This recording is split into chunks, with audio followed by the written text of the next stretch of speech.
Good afternoon, and to explore with us the dimensions of prayer. My name is Marina, and my co-host is Terry. Both of us have had times in our lives when we didn't know how to pray or when we found it difficult to pray. We hope that Prayer Chat will help you grow in your understanding of prayer and will help you grow in your ability to pray. Prayer is simply talking with God like you would talk to a friend. It is simple, but it's not always easy. We all need help learning how to pray, and we need support to keep praying, especially when times are difficult. We hope that Prayer Chat will help you do these very things. Each week, we will have a different topic and receive your questions about prayer. All questions are welcome. The only question that is dumb is a question that is never asked. So please ask. Our format will be to share some thoughts about prayer and then answer your questions afterwards. We will receive your prayer requests and pray for you during the week. Today's topic will be presented by Terry, and her title is When You Can't Pray. Terry? Thanks, Marina. Yeah, there have been times in my life, and I'm sure times in everyone's life, when you just feel like you can't pray. You've maybe prayed as much as you can. You don't know what to say, or your life is just in a traumatic situation that you just are not thinking clearly, and it's difficult to pray. So I wanted to share one of those times in my life when I found it very difficult to pray because I just was at the end of my rope. I didn't know what more to do and how to pray. So it happened when my daughter, Anna, was in high school, and she was in the 10th grade. She was a cheerleader, and she had a lot of school assignments. She was working active from morning till midnight, and this went on for a week. So she was very, very busy that one week of the high school homecoming week. And by the end of the week, she was totally exhausted. But we thought, well, that's normal after all she's been through. But a week went by, she was still exhausted. And 6 weeks went by, and she was still exhausted. And we thought that she had mono. We took her to the doctor, and they said it was probably mono. But the 6 weeks came and went, and she was still tired. And it dragged on and on and on. So we started taking her to doctors and to see if they could find, and they could not find anything wrong with her. And so after about 6 months of doing this, we finally found a doctor who was a rheumatologist who said that they thought she had fibromyalgia. And that makes sense because my mom has it, and supposedly it's a hereditary disease. But usually girls her age, teenagers don't get fibromyalgia mostly. It's mostly middle-aged people. So it was very unusual for a teenager to have this. But she had it very bad. It was debilitating for her. She couldn't think straight. She couldn't get out of bed. She cried herself to sleep at night. She missed 70 days of school because she was so tired and in such pain that she couldn't hardly function. So we prayed and prayed for some help. We didn't know where to turn. But finally, someone suggested we try the Mayo Clinic in Rochester, Minnesota. And we had tried them once and gotten rejected, but we tried again and they accepted her into their fibromyalgia program. So she went there for a week and went through learning about this disease. And then they said, we think you would benefit from going to our pain management clinic for 3 weeks. So we did. We went to the pain management clinic and we stayed at the Ronald McDonald House in Rochester. And for 3 weeks, she went through all kinds of therapy. They had probably 7 or 8 different kinds of therapy that they were working with her on, and a team coordinating effort. So she did get better. She did get better after that, but she definitely was not cured, but she was able to manage her life more effectively. She was able to function. She was able to take care of herself. She was able to get to sleep and such like that. So, that was her senior year, the summer of her senior year after graduating from high school. And so she didn't, well, I didn't think she'd be able to manage college at all, but after that experience, she did go on to college, and with a limited workload, and was able to graduate from college. But before we knew the answer to all of this, when we first went up there to the pain clinic, the night before, we didn't know if it was going to help or not. It was difficult at that moment to see how any improvement could happen. But before we left, my church, there was a bunch of people from my church who decided to have a prayer vigil for us. And they had a prayer vigil the night that we went there. And before we went, they asked my daughter, Anna, write down some things you would like us to specifically pray for. And they did this. And we gave a big long list of things for them to pray for. So people took turns and would come in for a half an hour to an hour and pray at the church or in their home all through the night. And then they would write down in this journal what was happening and what they experienced, and some, just wishes for to send to Anna, because this journal then was sent to us overnight. So we got it. We got it on. I think we got it on Tuesday of that week, and it was just incredible because we just cried when we read what people had written, because it was so moving. But it was also amazing to learn that the people who did the prayer vigil had prayers answered of their own, and miracles happened on their own in the process. So it was a amazing experience. And then of course our prayers did get answered in terms of Anna getting better. However,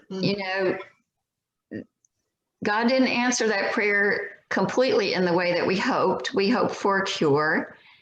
We did not get a cure, but she was able to manage it. But she still has a lot of issues that she has to deal with, because she does have fibromyalgia, because it affects a lot of different systems in your body. And so it's something she constantly struggles with. But I think what I learned out of that is that, when there are times that you can't pray, there's others that can pray for you and will help you and carry you along the way until you are able to pray again. I think God answers our prayers with yes, no, and not now. And it's difficult for us to figure out sometimes what God's answer is. And what we want may not be the way God answers, but God will answer in some way. So it just takes persistence to keep praying, to keep listening for God's word and God's answer, and to look for the blessings in what God is doing in your life in the meantime. You know, what is the gift that God is giving you? God will always give you gifts through prayer. What is God teaching you then through the answer that you do get? And how is God's answer giving you strength and helping you in your relationship with God? I can see that my daughter today has a deep faith and a compassion for others because of all that she experienced in her life, her pain and her suffering. And in college, she went to an art school, and was able, I think, to express, she was very, very good, did very, very well in college because she had been through so much pain and suffering and darkness in her life that she was able to express that in whatever art she was doing. And so she has a strong character, a strong faith. And I give thanks to God for this. And I give thanks to God for helping me have a deeper prayer life because of all that we went through. And just to keep trusting God no matter what. And to ask others to pray for you whenever you need it. Don't be afraid to ask for others' prayers. It's not a sign of weakness, it's a sign of strength. And others will pray for you, and their prayers make a difference.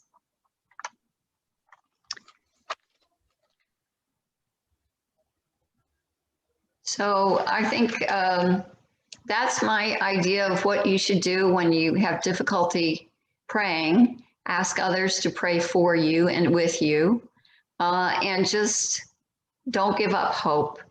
Keep hanging in there and praying as much as you are able to, and keep trusting that God will answer and give you the strength to carry on. What a story. I'm sure that must have been tough on you and your family, as well as your daughter, to go through all of that. Would you say that the expectation you had when you prayed had to evolve because you were looking for a cure? Understood. But oftentimes the answers don't seem to come from the same direction. Yes, I had to, I think I prayed for one thing, but I had to be open to whatever God gave me. However, the answer. Yes. Right. And it wasn't exactly the answer that I wanted, but it was enough of an answer to accept that answer. And it blessed your daughter. Yes. With some answers for herself that proved later to be really beneficial in college. Yeah, I think God can take the very tough situations in our lives, the very difficult times, and bring blessings out of them that we could never imagine. But we have to look for them. We have to look for them and and believe that they will be there. There's actually a Christian contemporary song about that called Blessings by Laura Story. What if your blessings come through raindrops, not the usual way we expect them? And this morning, out of nowhere, well, not out of nowhere, on Facebook, was a prayer that somebody else, no, a quote, excuse me, it wasn't a prayer, a quote that someone else read and was really impressed by it and put it on Facebook, and I read and was really impressed by it. It says, when you get what you want, that's God's direction. When you don't get what you want, that's God's protection. And I thought for a moment about some of the things I've prayed for that I shouldn't get. And the answer was no. And I'm glad the answer was no, because it definitely was not for me. And if God had answered my prayer, I would have been in a bad place. So, you know, it's one of those vending machine prayers I had at one point that was like, no, no, no, no, no, no. So, but it sounds like your daughter still has this to deal with, and it's part of her grown up, part of her adulthood. Mm-hmm. Like Paul's thorn in his side throughout his life. Yeah. Yeah. Amazing. Amazing what we get and don't get and ask for. And sometimes God has a way of refashioning our request. So, Mm-hmm. good story. Good story.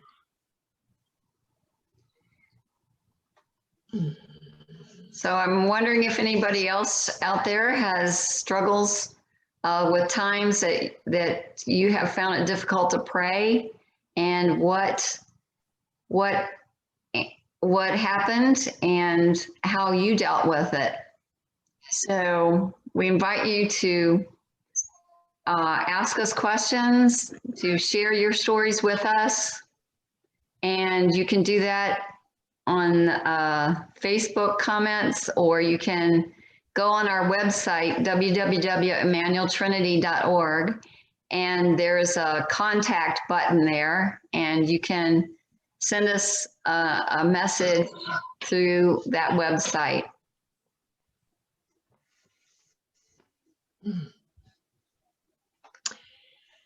This has been the 5th episode of Prayer Chat. I think there's how many more, Terry? Three more. I think we're counting down at this point. We will be closing this just before Thanksgiving. We hope you have liked what we have presented. I want you to think about what you have heard today. Reflect. Hold your judgment, pro or con, until you see how it fits in your life, in your neighbor's life. Reflect some more and see the benefits, see the power that it has. 1, to affect change. 2, to make a difference. 3, to make something grow, whatever that something might be. Then, after this consideration, we would like your feedback. We hope to make this an interactive site. You've got 4 chances left, so by all means, join us as soon as you're thinking of it. Don't put it off till tomorrow. Respond now if you can, to look together at the questions you might have, or the questions that may have been raised with today's material. To that end, as stated, you have 2 ways to react. You can react while we are live, and we will see your questions in the prayer chat and respond, or you can go to the website www.etlc.org. And on that website, you will see, is contact under prayer chat, or is it by itself? It's by itself. Okay. And under the prayer chat button, though, there's a prayer chat button and a contact button. And under the prayer Okay. chat button, you can see past episodes. Thank you. Just in case you might have missed any. And you can contact us with the questions you might have. We thank you for joining us today, and we look forward to hearing from you. Thanks, and have a blessed day.